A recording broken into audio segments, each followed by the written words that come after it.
I won't forget that morning, not if I live to be 100. I counted the men as they marched out of the yard. They'd hardly slept for weeks. We of the CID had slept even less, but the nightmare that kept us awake was all the same nightmare. That's why we weren't surprised when the commissioner asked us up to the conference room for a bit of a talk. He'd talked to us plenty, we knew that. It didn't help any to know what was ahead of us.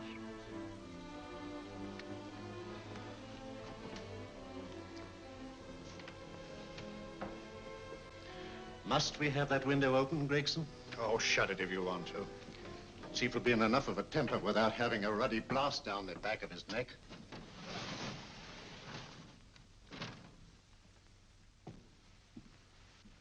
Gentlemen, the commissioner. Stuffy in here. Be seated, won't you? Gentlemen, if you wish to know what able men you are, read any of the works of popular fiction that glamorize your achievements, but don't, I beg of you, read the daily papers. They might give you an inferiority complex. I hate to mention it, but we're confronted with a series of the most atrocious murders since Jack the Ripper. And in the meantime, the CID might as well be playing at shove halfpenny for all the good we've accomplished. Now look. Here, here, and here. Each of these red flags scattered through the city stands for a woman brutally murdered, a woman's terror, a woman's death agony. These are no ordinary crimes. These are the works of a fiend who kills first and mutilates afterwards. A ghoul who hacks off a part of his victim body and carries it away with him, a loathsome souvenir of his butchery. 3 women murdered so far, and you haven't turned in one clue. You haven't given me one lead. Here you sit and wait for news of a 4th victim, with your arms folded.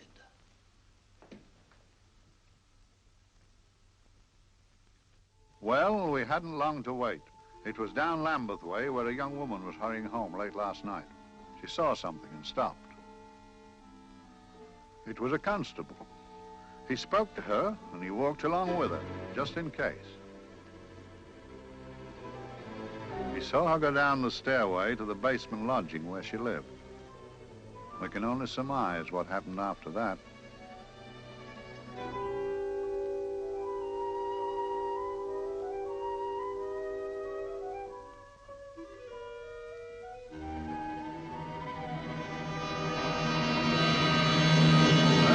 My pride in my pocket and went to see the man who'd so often helped out Inspector Lestrade and myself in the past, Mr. Sherlock Holmes.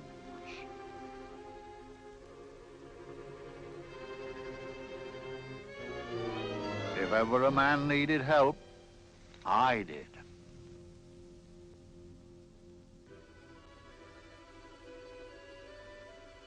This makes 4, Inspector. 4 defenseless women here in the heart of London.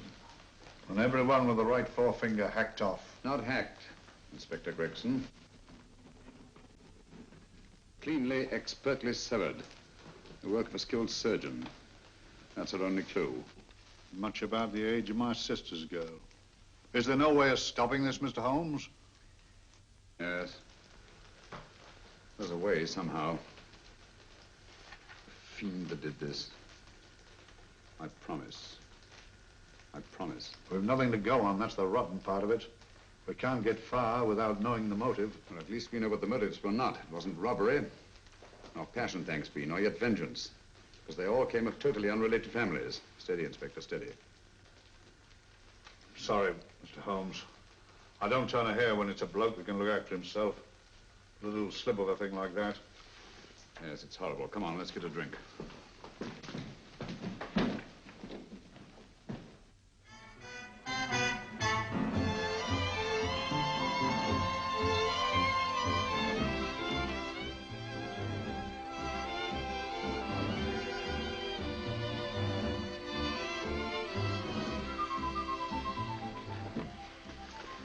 Good evening, Mr. Holmes. Good evening, Vincent. Whiskey and soda, please, and a double for my friend here, Inspector Gregson. Very good, sir. Make mine Irish.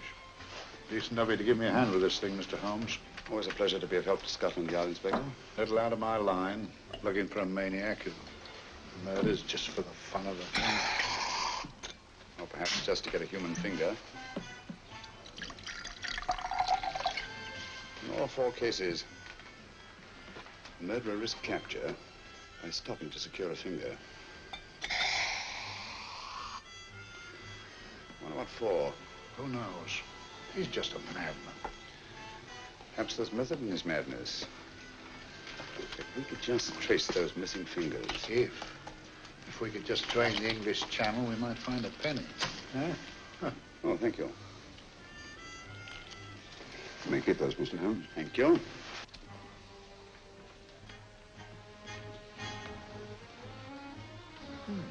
Sir George Fenwick, isn't it? Yes. Is that his daughter with him? Don't be so naive, Inspector. You know everyone, don't you, darling? Well, hardly. A week ago, I didn't know you. A week. How fast it's gone.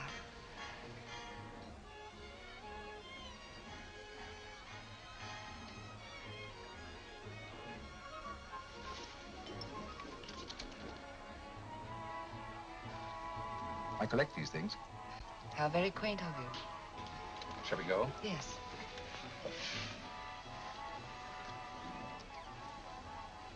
What are you looking at, Mr. Holmes? Looking at a very handsome woman. Not for want of the purple, but giving an excellent imitation. Would you like to come to my flat for a nightcap? Lovely idea. Yes, isn't it?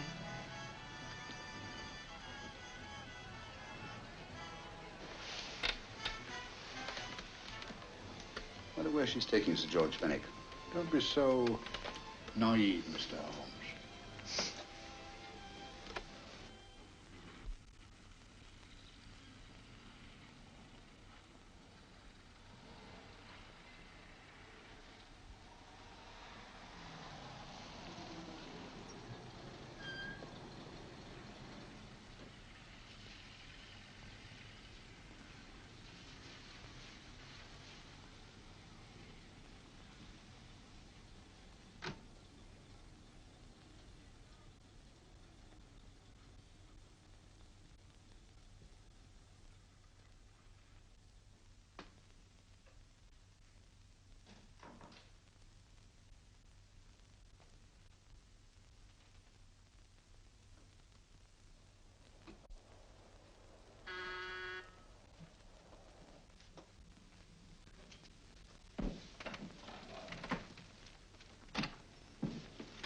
Good evening, Mum. Hello, Grandon. Any messages? No, Mum. Thank you. Drinks, Grandon. One of your nice surprises. Yes, Mum.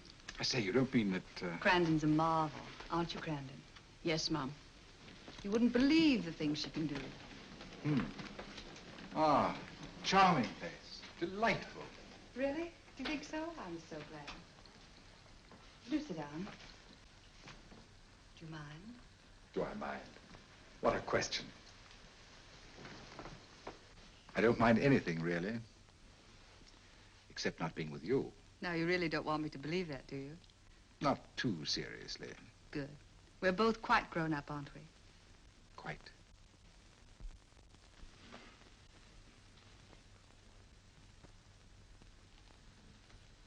You're a treasure, Grandon.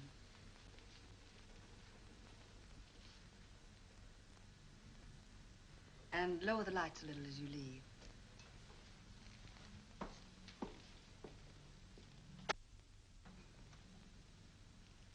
I prefer a more flattering light. In any light, you'd be... Would I? And don't you know it? Perhaps I do.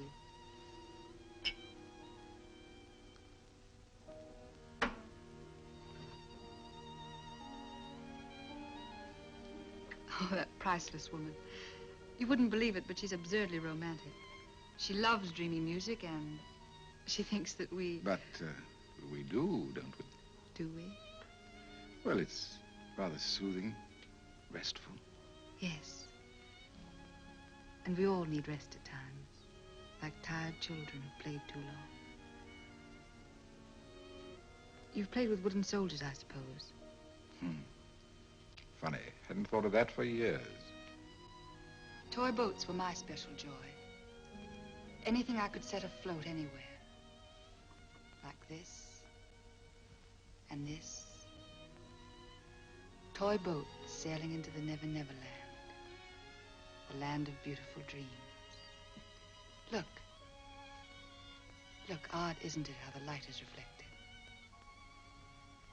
Little specks of light that move and move. Like stars on a slowly moving stream. You know, Holmes, I'm very sensitive to atmosphere. No? Yes, I can tell by the feel of this room there's been a murder committed here. It may interest you to know, my dear fellow, it was the other side of that door at the foot of the stairs that the poor girl was murdered. If only I could find it. Find what? The one thing these unfortunate victims have in common that might give us a motive for these murders. There must be something. Another Jack the Ripper, if you ask me, a homicidal maniac. No, Watson. In the case of Jack the Ripper, there was one thing in common. His victims were all from one walk of life, living in the same section of the city. In this case, the murderer chooses his victims from all walks of life and from different sections of the city. No, my dear fellow, this is not the work of a homicidal maniac. It's something infinitely more sinister. You mean the creeps? What on earth are you talking about? Watson, I'm convinced that these murders are only incidental to some larger and more diabolical scheme. That may be, but why the severed fingers? The answer to that question, my dear fellow, is our only hope of solving these mysteries. Dear sister, I am so happy. I had such a lovely holiday at Brighton with you and Alf. And I'm looking forward to being with you again. Poor little thing. Sort of raises a lump in your throat. I can picture her sitting here happily writing this letter. And I'm not bit realizing that she's shortly going to her death. Hello? Gregson. Oh, there you are, Mr. Holmes. I've been looking for you everywhere. What's happened? Murder in Edgware Road, not half an hour ago. Woman? Yes. And the right forefinger cut off clean.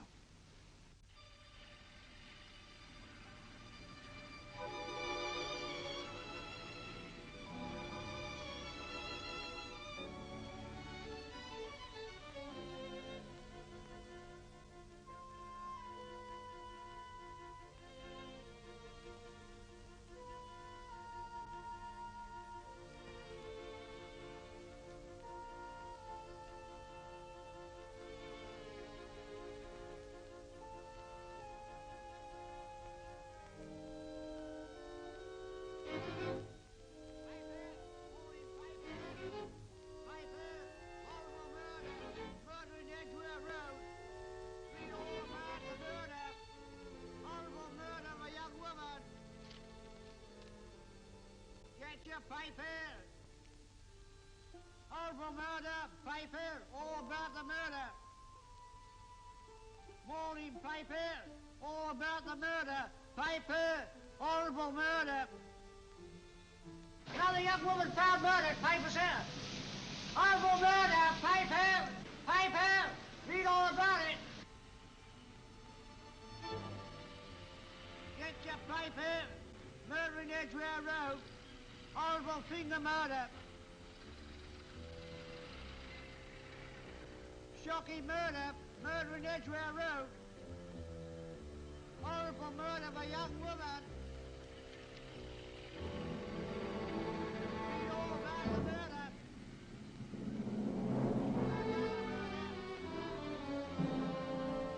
Only fancy, Mum. There's been another of those horrible murders. Dear, dear, how shocking. Yes, Mum. I really don't feel quite safe here myself. Oh, dear.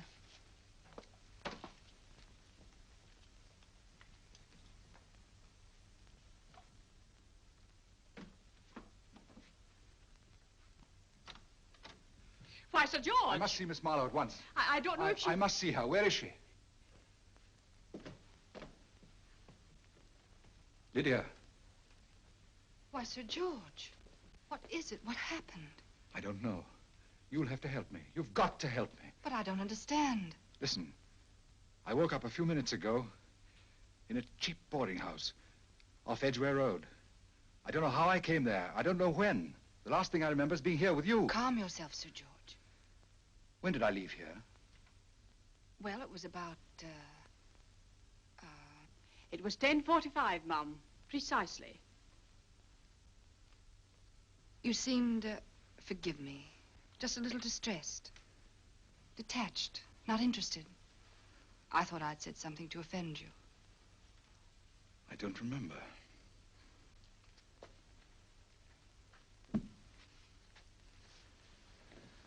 I can't remember. Tell me, has this happened to you before? Before? Well, there is such a thing as amnesia, you know. If it was 10:45 when I left you, it was 9 this morning when I woke. Over 10 hours lost. 10 hours that I can't account for. And in my pocket when I woke, I found... Yeah, in my pocket. That isn't... Oh, it's not for you, of course. It can't be. Excuse me, Mum, but there's a man asking to see the gentleman. Send him away. Yes, Mum. No, please. I'll see him.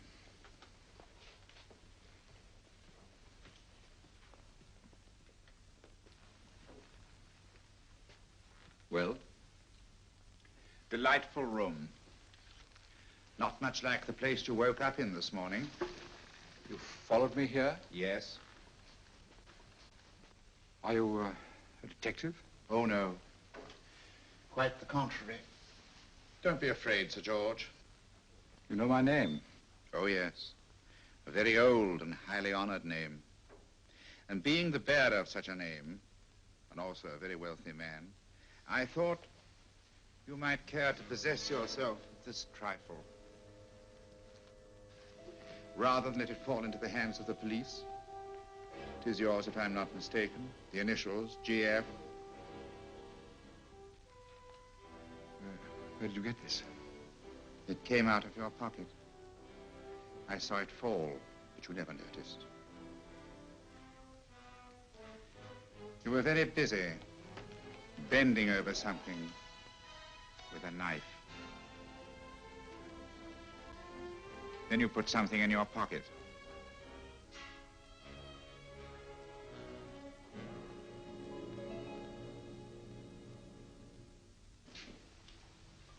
Come along, Holmes, come along, come along. How many more times must I tell you? You're missing a treat. This is delicious. Little jam tarts to follow. Aren't you tempted? You and your flesh pots. They tell me that fish is good for the brain. Brains, I haven't any. You realize that a whole day and a night have gone by since that bestial affair in Edgware Road? I'm as much in the dark as ever.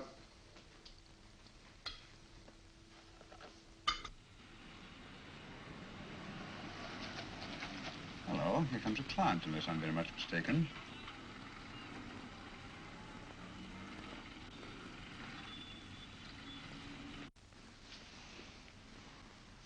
Well, attractive. Very attractive.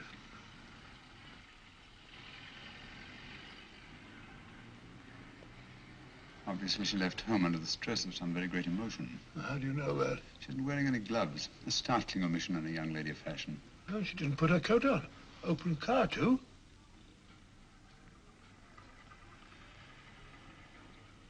Furthermore, there's something in that bag she wants to show me. What makes you say that? The bag doesn't match her dress, indicating it was picked for size rather than style, to accommodate some bulky object. You amaze me, Holmes. Not to mention, my dear fellow.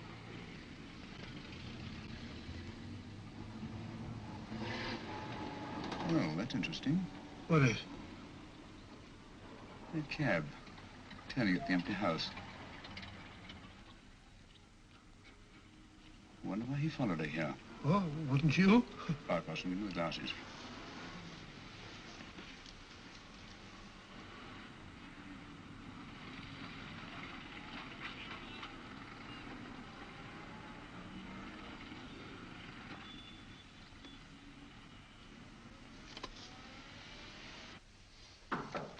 Well, we shall soon know. Yes, Mrs. Hudson? It's a young lady, sir. Most urgent. Ask her to come in. Go right in, miss. Mr. Holmes? Yes, this is my friend, Dr. Watson. How do you do? How do you do? Mr. Holmes, you must excuse me, please. Yes, well, won't you sit down? Come along. May I? It's quite all right. Thank you.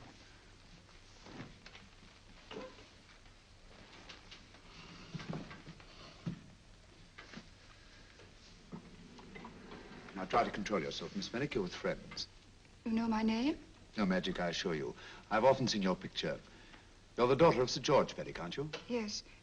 It's about my father that I... What about your father, Miss Fenwick? Oh, I don't know what to do. He's always been the nicest, dearest person. Only since Mother died. Yes, but we know. So I didn't think anything of it when he was away all night before last. But he didn't come home until yesterday at tea time. Didn't come in for dinner at all. Just paced up and down in the library hour after hour.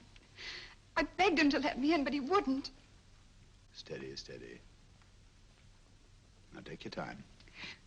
I couldn't sleep a wink last night. Then I started hearing things. Hearing things? What sort of things? I heard someone in the garden underneath my window.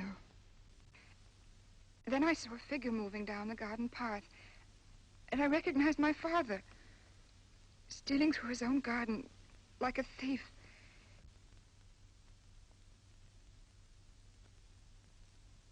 He had a spade in his hand. And he stopped by the greenhouse where he started to dig. This morning, at daybreak, I stole out into the garden and found this.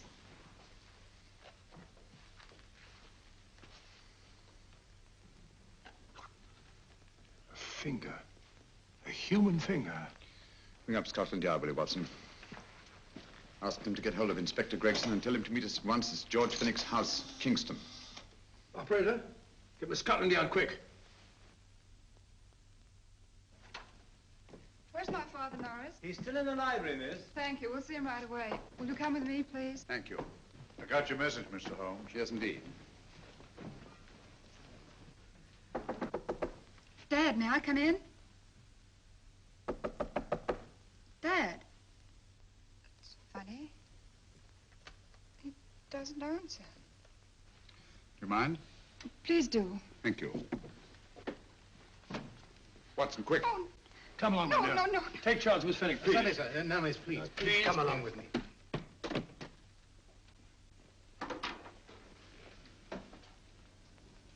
Dead? Yes. What do you make of it, Doctor? Shot in the back between the second and third ribs. The bullet undoubtedly had penetrated the heart. Look at the powder marks on his coat. I was afraid of this. What do you mean? Don't you remember the man in the cab who followed Miss Fenwick to Baker Street? Well, you don't think he had anything to do with it, do I you? think it's reasonable to assume that he tipped off someone that I'd been sent for. Sir George has obviously been murdered to keep him from telling me what he knew. What was the weapon used? Small caliber revolver, point blank range by the look of the wound. The murderer came in through those French windows. The mud from the garden he brought in on his boots. Sir George must have surprised the intruder. Passed the room to him here. What follows, we can't tell. But from the location of the wound, I'd say that he turned his back for a moment, and as he turned, the muzzle of the revolver was placed between his ribs and one muffled shot fired. And you mean to say he kept on going, even after he was shot? There's no doubt about it. Look there. The trail of blood leads us back to the desk. Something Sir George was after. Something. I know. He was trying to summon help, poor chap. I don't think so, Watson. There's the bell pull by the fireplace. No, you'll notice from the trail of blood that Sir George made straight for this desk here. I wonder, there was something he was desperately anxious to get. Hello. His right hand's clenched. That's perfectly natural. Death agony. But the left hand lies open. Why only one hand clenched in the death agony? The right hand, the hand nearest the desk. Please note that. If Sir George took something off this desk, something so important that he spilled his last drop of blood to get it, I want to know what it is.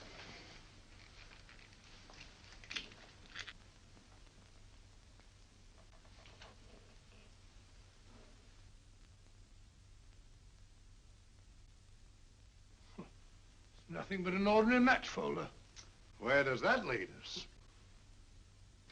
I imagine to something very important, Gregson. This match folder's from Pembroke House. Why shouldn't it be? He was there, you know. We saw him yesterday. Yes, but the effort he made after he was shot to get hold of this match folder. It's just possible he wanted someone to remember Pembroke House. He may have wished to recall it to someone who saw him there. Someone who, like ourselves, saw him with a woman.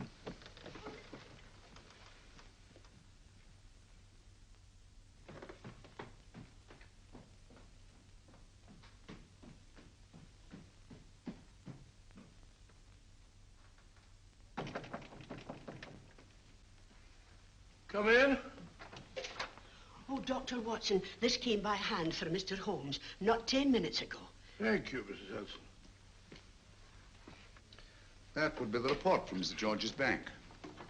Report from Sir George. Oh, really? Don't you remember his daughter told us that he'd just closed his account? Had it looked into at once.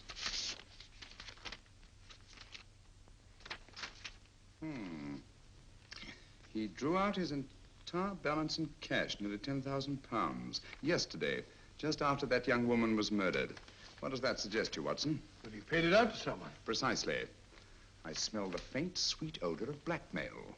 You don't think he paid it out to someone who saw him murder the McLean woman? Sir George never murdered anyone. But he did have that woman's finger, and he empty did have and pay out a lot of cash. That's the terrifying part about blackmail, Watson.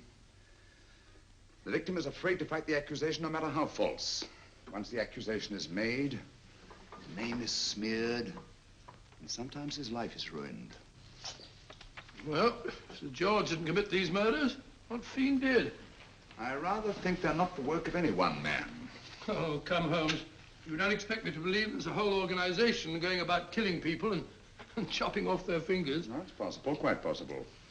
Well, whoever's behind all this thing must be out of his mind. On the contrary, my dear fellow, if my assumptions are correct, this little scheme has behind it the most brilliant and ruthless intellect the world has ever known. You don't mean Professor Moriarty? I do. Oh, steady, Holmes. You've got him on the brain. This is the third time in as many months you've suspected him of unsolved crimes. He's dead, you know. Is he? Is he? You know he is. He was hanged in Montevideo, well, over a year ago. I know that someone was hanged in Montevideo under that name. But I'll stake my reputation that Moriarty is alive and here, now, in London. Hello? Yes, Dr. Watson, wait a minute. You me? Oh, yes? This is Dr. Watson speaking. No, I'm afraid I've retired. I don't practice anymore. What? Oh, that's a different thing. An emergency case. Well, just a minute. Yes? Yes, well, see that she's not moved. Remember that? Don't touch her till I get there. Fractured case in the Cardinal's Mews. Heavy woman. 14 stone. Oh. Look at dust. 14 stone. Just the sort of person who would hoist herself up on a stool to feed the canary. There ought to be a law against fat people keeping little dicky birds. Well, so long, old man. I shan't be very long. Haven't used that bag since I brought little Amelia. What's her name in the world? She grew up to be a very unattractive child. Oh, who wouldn't with a name like Amelia? Oh, Amelia. Amelia.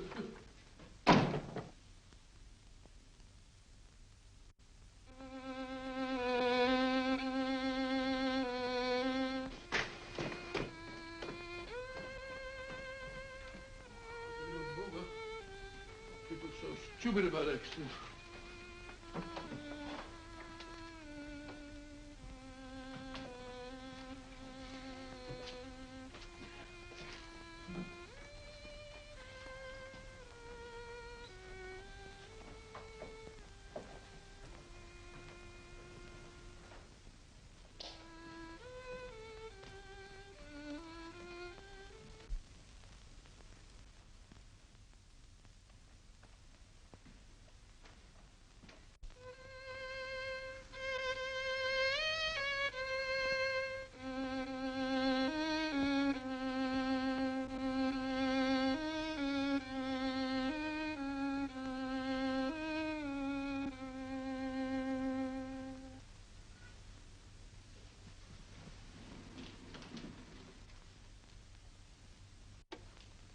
Professor Moriarty. Not that I wish to appear inquisitive, but to what am I indebted for the pleasure of this visit? Scotland Yard will be interested. It's very convenient for me to have Scotland Yard think that I'm still dead in Montevideo. I never dreamed of fooling you. Thank you. The thought occurs to me, Mr. Holmes, that there are some advantages in living within the law. You're very comfortably fixed here, aren't you? As I get on in life, the little comforts appeal to me more and more. Oh, I beg your pardon. Won't you sit down? Thank you.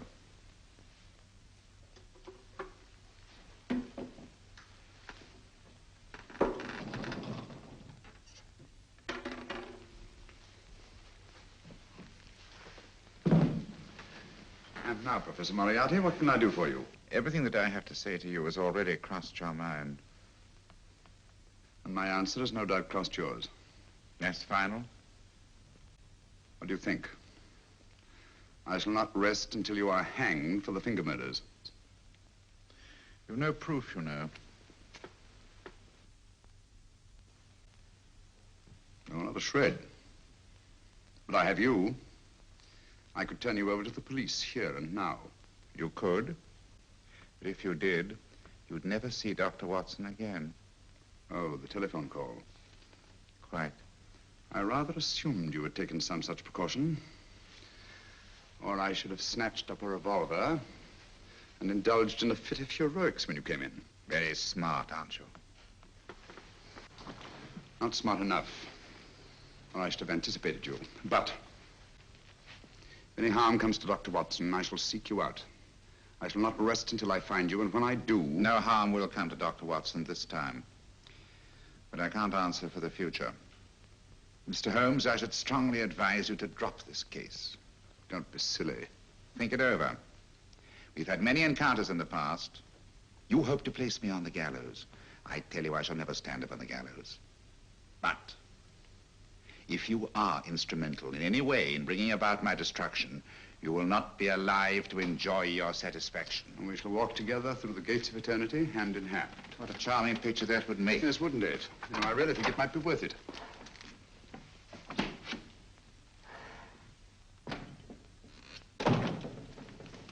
Shoelaces, Governor? Tuppence a pair. And strong enough to hang yourself. How many more times must I tell you I don't want your filthy shoelaces or your company? Shoelaces, Governor? Blasted impertinence. Run along, my good man, or I'll give you in charge. Shoelaces, Governor? Shoelaces, Governor? Help a poor bloke. What's only got one arm? Any luck with Mr. Holmes? You can read his obituary in tomorrow's papers.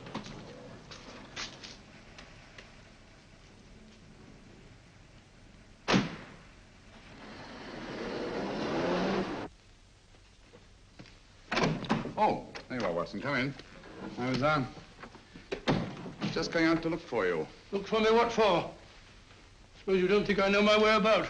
Well, you're right, I don't. Blast all practical jokers anyhow. Know where I've been? On a wild goose chase. Exactly. There's no such number in McCardle's Muse. Some fool's idea of a joke. Did you see anyone? No, nobody especially.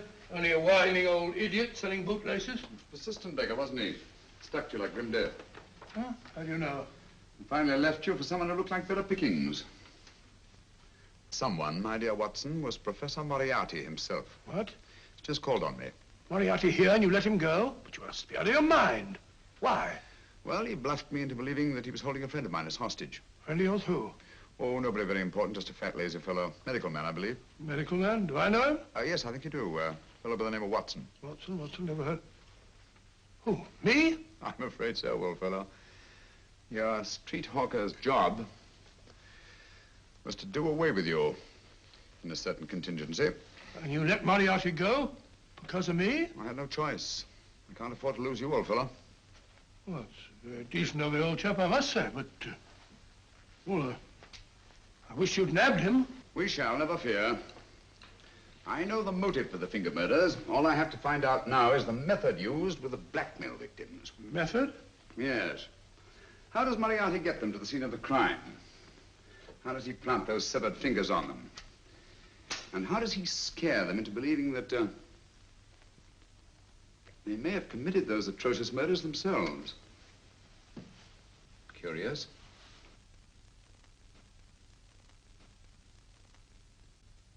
Very curious. Huh? Curious? What's curious? That window in the empty house across the street. First floor front. Huh? What's wrong with it? It's open. Why shouldn't it be open? Well, it wasn't open half an hour ago. I'll stake my life on that. Oh, it's not our business. Let it stay open. I wondered if you'd go over, old fellow, and see what's the matter. Oh, trespassing. It's against the law. Very well, I'll go myself. Oh, well, if you're going to put it like that, ridiculous waste of time. Going about shutting windows at this hour of the night. Here, you better take this torch. Well, take what? Dignified job for a doctor. Dr. Watson, the torchbearer. And what do you propose to do? Sit in a comfortable chair, I suppose, and read a good book? That's a very good idea. Yes, a very good idea. While I play night watchman, you have a nice read. Mm-hmm. Good night. Have a good time. Have a good time. What do you mean, have a good...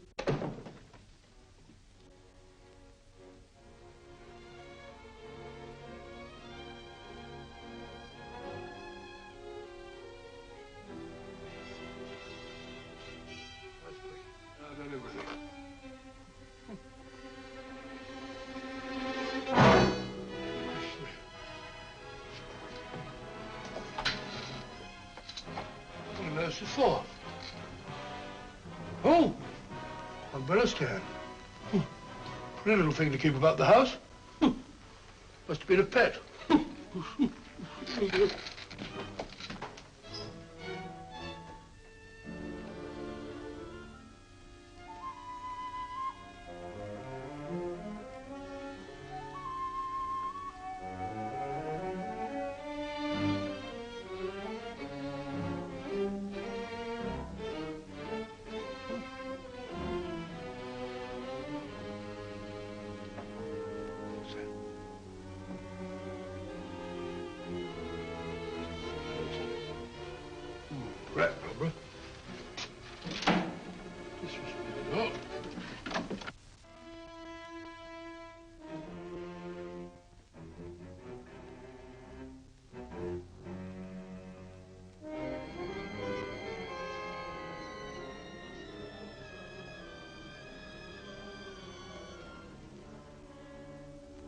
He sits comfortably reading a book.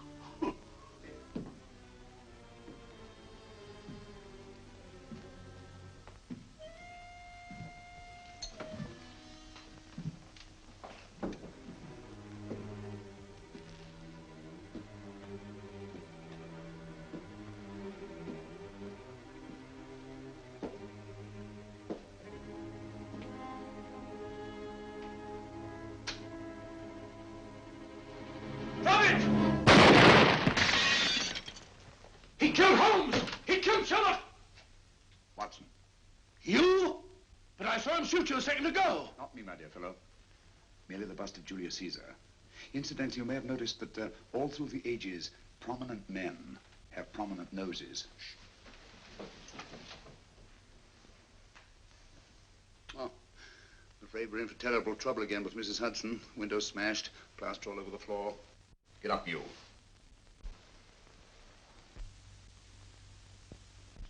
Corporal Williams, Middlesex Regiment. Discharged from the army as physically unfit. Huh. Papers seem in order.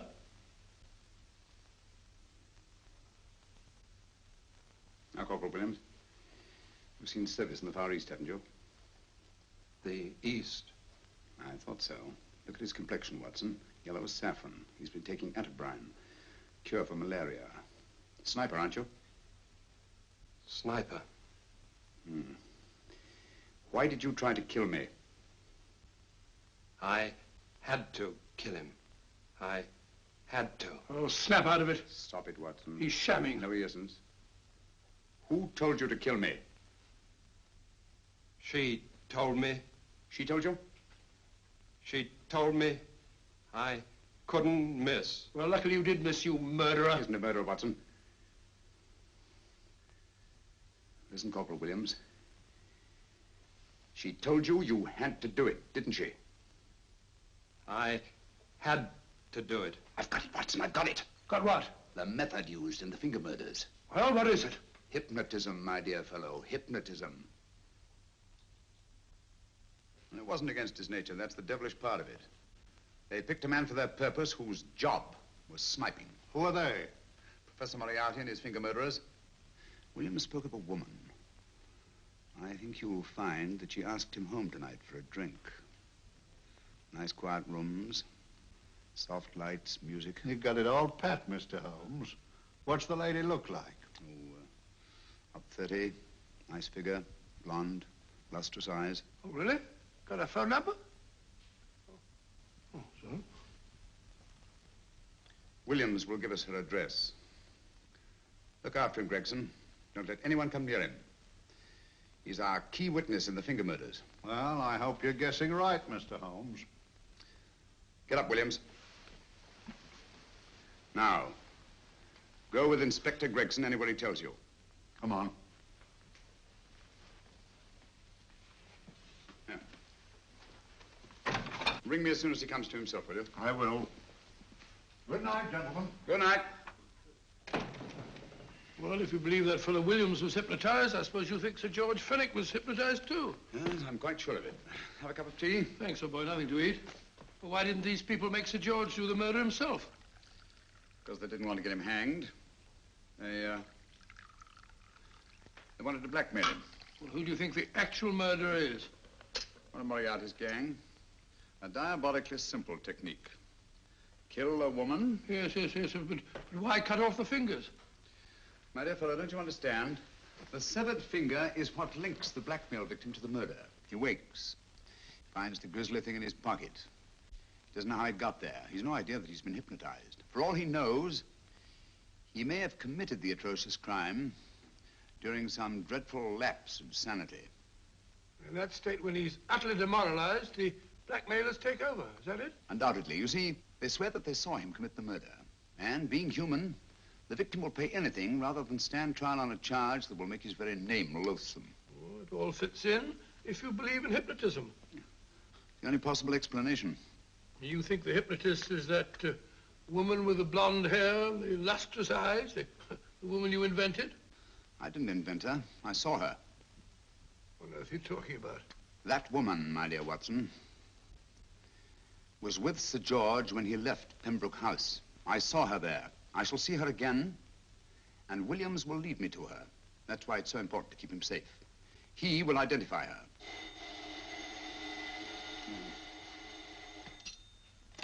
Hello? Yes? Inspector Gregson? What? Well, get every constable in the district.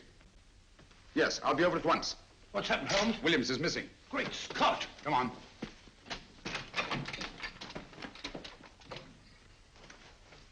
Lorry crashed into Gregson's car. During the confusion, Williams disappeared. Escaped, eh? No, kidnapped. To keep him from talking when he came to. You don't think that Moriarty... Moriarty? Anything is possible.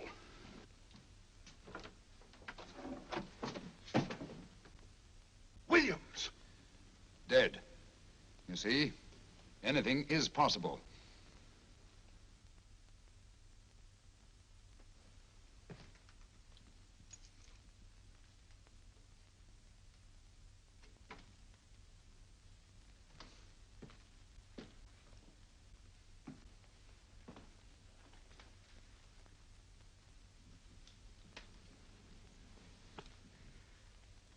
Oh, good morning, Professor Moriarty. You startled me. I'm dressing another dolly, a dear little nurse. Is there anything wrong with your finger? Just a splinter. Nasty thing, splinters. Most trying. One can't be too careful, but I'll get it out for you. I have the very instrument to help you. Sharp enough to split a hair. Put those tools away until they're needed. But they're not tools, sir. They're instruments. Put them away. Is Lydia in? Yes. But really, you should let me. Get dressed. Holmes and Watson just left Baker Street for the Mesmer Club. Mesmer Club? The meeting place of all the top hypnotists in London. Do you suppose that Mr. Holmes is onto our method? If he suspects, it's merely a suspicion. It's our business to see that it ends there. I hope you're right. Williams passed away before he could talk, remember? What do you want me to do? Go to the Mesmer Club, meet Holmes, and induce him to come back here. Isn't that a bit dangerous? Every meeting with Sherlock Holmes is potentially dangerous. However, you say he didn't see your face at Pembroke House. And how would you suggest I get Mr. Holmes to accompany me here? Kidnap him? Oh, no. Holmes has one weakness, his insatiable curiosity. If you can arouse that, you can lead him anywhere. It's up to you to take advantage of any opportunity that may arise. This way, please, gentlemen. I'll tell Dr. Onslow that you're here. Thank you. Well, this is the Mesmer Club. If you ask me, hypnotism is a lot of mumbo-jumbo. Oh, come now, Watson. As a medical man, you must admit that hypnotism has its place in modern science. That may be, but 90% of hypnotists are crooks of the worst kind. Nothing more than a lot of charlatans exploiting weak-willed morons. Ah, Dr. Onslow, I believe. Happy to meet you, Mr. Holmes. Your brother Mycroft suggested I might be of help to you. He's a valued member of our little group of charlatans and crooks. Oh, beg your pardon, sir. I didn't know you were listening. Behind the curtain. My friend, Dr. Watson. Oh, delighted. How do you know? I wonder now. You see, we're in the midst of a little experimental session at this very moment. If you'd care to join us. Oh, certainly, certainly. That'd be very instructive. Oh, well, will you follow me? Thank you. Why should I know somewhere behind the blasted curtain? In treating his patients. But today, the therapeutic value of hypnotism, as we now call it, is conceded by innumerable physicians. Especially is it of value in surgical cases where the administration of local or of general anesthetic is inadvisable. Inadvisable poppycock. Oh, sorry. For the sake of latecomers, I may say that I have placed this subject under profound hypnosis. In this condition, he can feel no pain, even under applications which normally would be excruciating. Excruciating? You excuse me, please. Carter, you are having a peaceful sleep. You feel nothing. Your arms and your hands are without sensation. Mowbray, the long needle.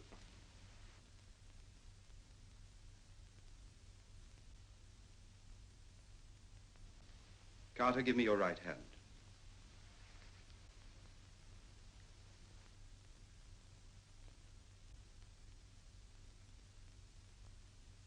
As you observe, the needle has been thrust completely through the subject's hand. No feeling, no pain. This lack of feeling is the one infallible test of profound hypnosis. Nonsense. Fellow's full of drugs.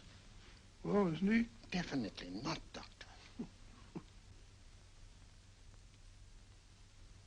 Wake up, Carter, wake up. You feel well and rested, remember. No pain anywhere. Wake up, wake up. I say, when are you going to begin? All through, Carter. Stand up. This way, sir. And, are these all the people that come here? Oh, no. Others keep dropping in all the time. I suppose it's all right for those who believe in it, but of course, I'm a professional man myself. Then you don't believe in hypnotism, Dr. Watson? Oh, I don't deny that there are certain types of hysterical, feeble-minded people who go under if you point your finger at them. But anyone with an ounce of character... How right you are. You see right through our little artifices, don't you, Doctor? Right through, my dear sir. Right through. Quite so. But with the feeble-minded, as you say... excuse us, Mr. Holmes. Certainly. Step over here, won't you? Certainly, sir. Anything to oblige. Let me show you how easily we charlatans take advantage of them. Now, sit down, Doctor. Now, we set a thing like this in motion. It's wonderful, the attraction on the feeble-minded, of course. The continuous motion, if they just let themselves follow it. Of course, you could stare at it till doomsday, Dr. Watson, with no effect at all. Still, it might make you a little drowsy, like the white ribbon of road at night when you're driving. The rhythm is smooth, unbroken, and the road goes on and on, round and round, always the same, winding and winding. And you're drowsy, you're tired. Let the road come into you, as it were. The long road, the smooth road, the road to sleep. Sleep.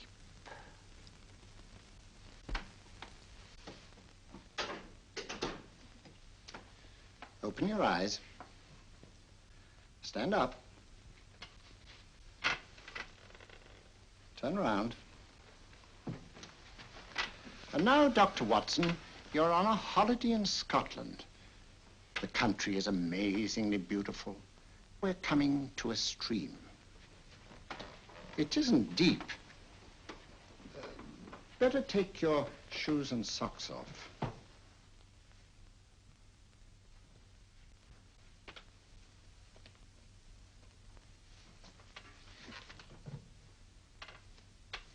Roll up your trouser.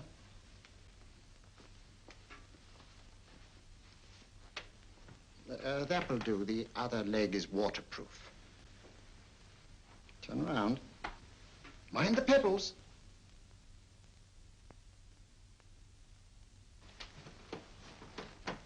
Sit down.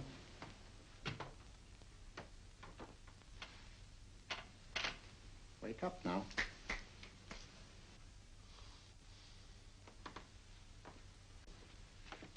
There, I see. What I tell you, it didn't work with me. Why, nobody with an ounce of character.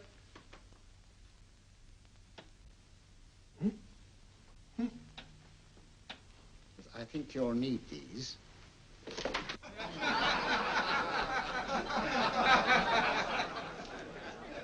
Nothing to laugh at. Watson, she's here.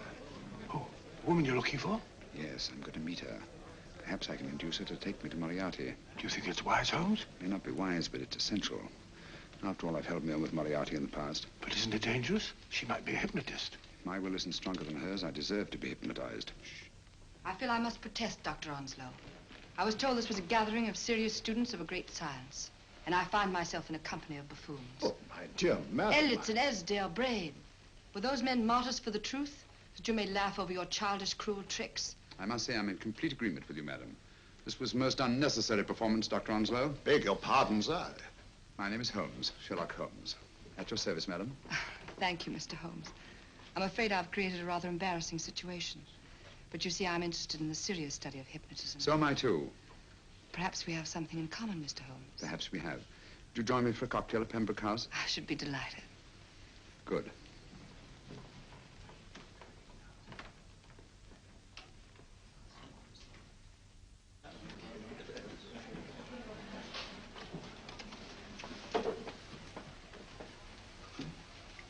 Thank you. I didn't know there was such a pleasant place in London. It was so nice of you to suggest our coming here. I thought a little pick-me-up would do us good. You mean you thought I looked... I like the way you look. Thank you. I suppose I did lose my head a little at the Mesmer Club. But you see, hypnotism is almost a religion with me. I know so well what it can do to help, heal. And I can't bear to see it used for trivial purposes. I know very little about it. That's why I went to the Mesmer Club. You see, I'm rather puzzled just now with the case that I'm working on. How fascinating. Tell me about it. It's the murder of Sir George Fenwick. Fenwick? Who's he? Quite a well-known figure. Odd now I come to think of it. Last time I saw Sir George was here at Pembroke House. Strange. Yes, isn't it? He was sitting, I believe he was sitting at this very table. Cigarette? Thanks. Do go on. There was a charming lady with him. He was lighting a cigarette.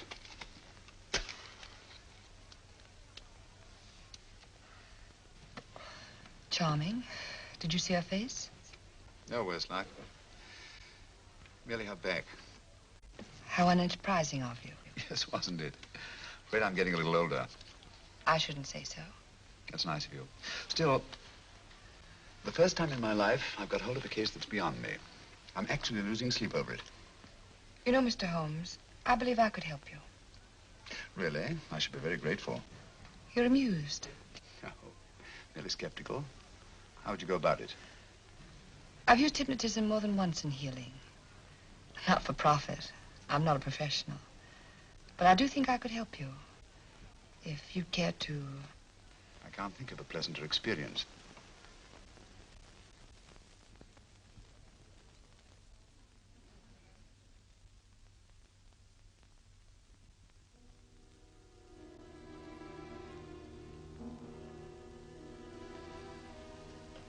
Low lights, music, is that all there is to it? You must relax, Mr. Holmes. I'm afraid you're a rather difficult subject. So I thought perhaps a little help. Materia medica might be advisable. Drugs?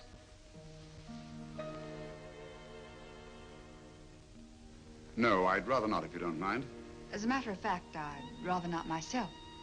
But Schrenk-Notzing, he practiced in Munich, you know. Believed it the best means for difficult subjects. Do you mind?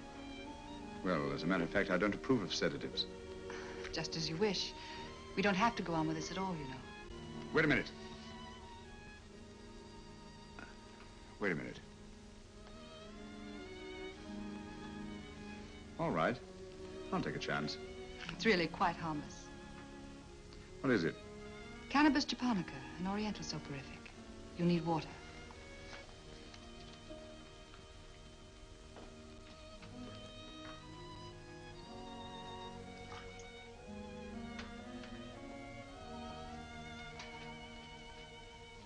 Thank you.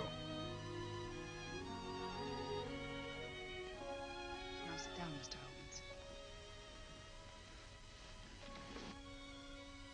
Holmes. You'll feel yourself growing drowsy. Don't fight it. Give in to it. Because you do want to sleep, you know. Just fix your eyes on this one white flower floating on the water. Empty your mind of every other thought. Follow the motion of the water. So smooth, not a ripple. Waters of forgetfulness. Steady. Deep. Strong. Strange, isn't it? How the light is reflected. Little specks of light that move and move.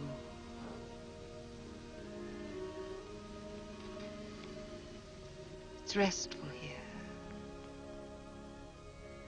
It's peaceful. It's friendly. And you're very close to finding what you're looking for. You'll find them soon now. The guilty ones. When you're rested, gentle waters closing over you. Steady, deep, strong, drawing you down, down, down.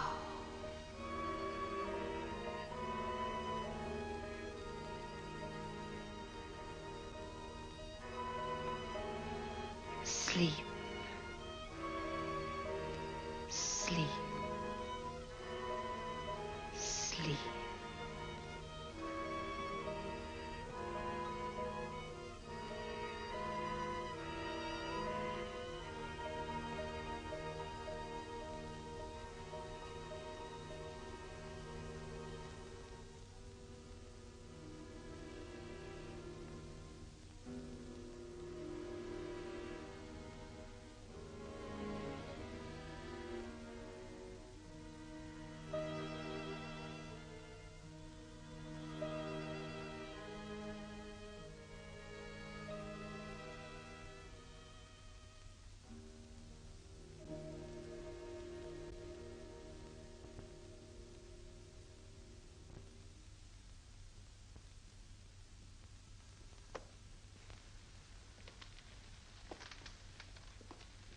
Here he is, Professor Moriarty. Stand up, Mr. Holmes.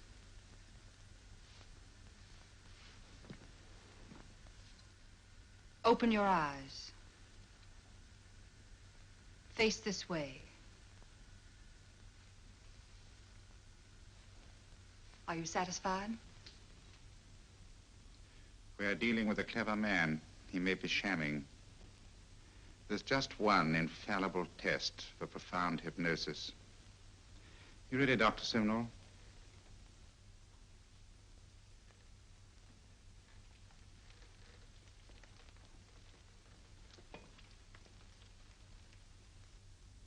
That will do, Doctor. He couldn't fake insensibility to the knife. I congratulate you, Lydia. Turn round, Mr. Holmes. Now walk to the desk.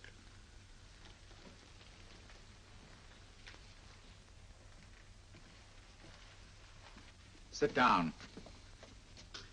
Take that pen and write what I tell you to write. I have at last found a case which I cannot solve.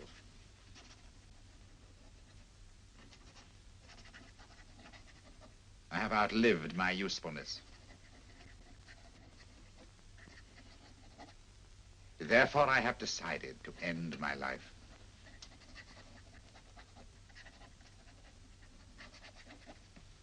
Sign your name. Now blot it.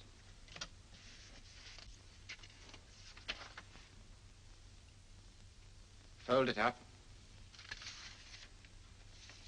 and put it in your pocket. Come, Mr. Sherlock Holmes. Go out onto the terrace. But it won't look like suicide, sir. I'm sorry, but Mr. Holmes' injuries must all be self-inflicted. Let's walk a little, Mr. Holmes. It's so pleasant here in the garden. Just step up here onto the terrace. It's a nice, broad terrace. Now turn to the left and walk slowly to the end of the terrace.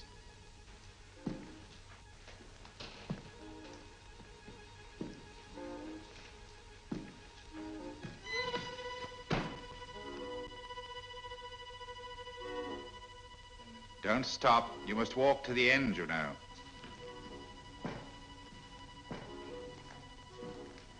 The end leads to an open doorway. You can pass through it in perfect safety. In the room beyond the doorway, you'll find what you've been looking for. Must you drag this on? This is the moment I've been anticipating for a long time, my dear. Go on, Mr. Holmes.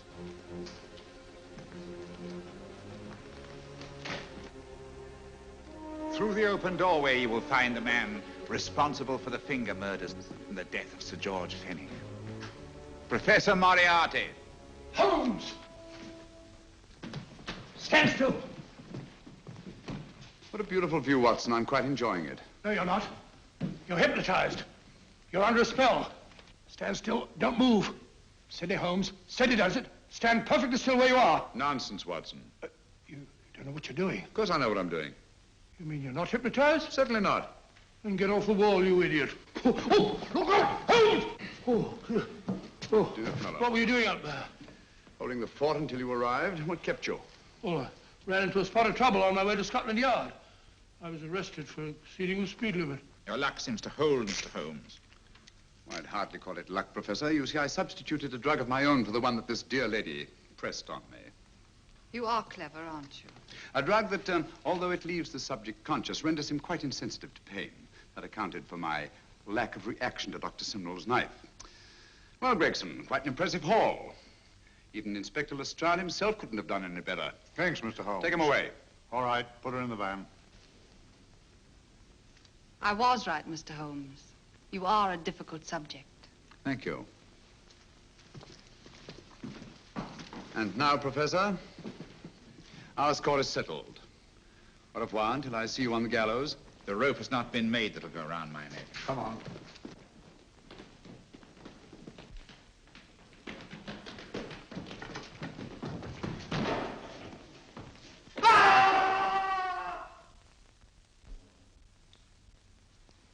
I'll take care of things, Mr. Holmes. Thank you, Inspector. Come on. An evil man, Holmes, but what a horrible death. Better than he deserved. What are you thinking of? I'm thinking of all the women who can come and go in safety in the streets of London tonight. Stars keep watch in their heavens. And in our own little way, we too, old friend, are privileged to watch over our city.